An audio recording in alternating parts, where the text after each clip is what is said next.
ki, karvan dəyişir, karvan hələ bilinmir ki, indi nə vaxt oynayacaq. Onlarda da proses gedir, dəyişmə. Amma nə vaxt oynayacaq hələ bilinmir. İndi bilinmir, otorite olacaq, süni olacaq hələ bilinmir. Konkret olaraq deyilmir.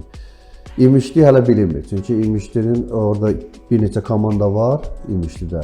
O stadion uğrunda mübarizə. Stadionun bütün demək sənədləri başqa klubdadır. Bu klubda ora oynamaq üçün vəsait tələb edir, yəni aləm dəyib bir-birinə.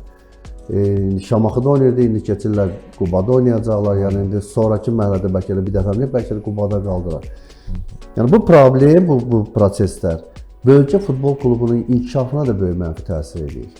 Siz təsəvvür edin ki, oranın bir Premyer Liqada oynamaq üçün 11 akademiya, yaş qrupu olmalı akademiyadır.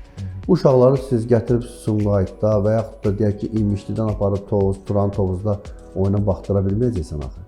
O uşaq öz komandasını öz meydançasında görməlidir. O öz komandasına baxıb inkişaf eləməlidir. Fanatı da gələndə, onun o yeri cəmaət gələndə ki, öz komandalarına fanatlıq eləyəndə bir var, 50 nəfər gəlib Sumqayıtda baxsın və yaxud da Bakıda baxsın. Bir də var ki, 1000 nəfər gəlsin öz evində baxsın. Həm klubun büdcəsinə xeyirdir, həm də ki, ona dəstəkdir. Və insanların da bir klubun oynadığı vaxtda bir rifahı yaxşılaşır. Qələbə qazananda sevinc bəxş olunur. Hətta bir, deyək ki, məğlub olanda belə müzakirə edirlər, otururlar, danışırlar. Bir hansısa insanların bir yaşam tərzinə bir dəstəkdir. Futbol klubunun öz yerində olur. Bizim demək olar ki, bir neçə klubumuz artıq çıxır. Gəncə özü də böyük futbol məktəbidir. Futbolumuzun, deyək ki, mən həmişə demişəm, özəyi oradır, mənbədi, mərkəzi demək ki, oradır. Amma təəssüf ki, hələ illərdir orada başqa proses gedir, oynamağa öz yerində sabir.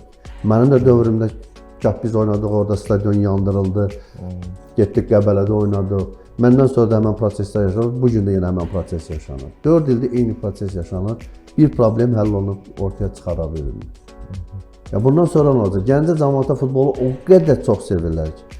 Yəni ona qədər bizim Gəncədən çıxmayan futbolçumuz, İmişlidən çıxmayan futbolçular, nə bilim, Turan Tovuzdan çıxmayan, öz futbol komandasını görməyən futbolçular, əlbəttə ki, inkişaf olmayacaq.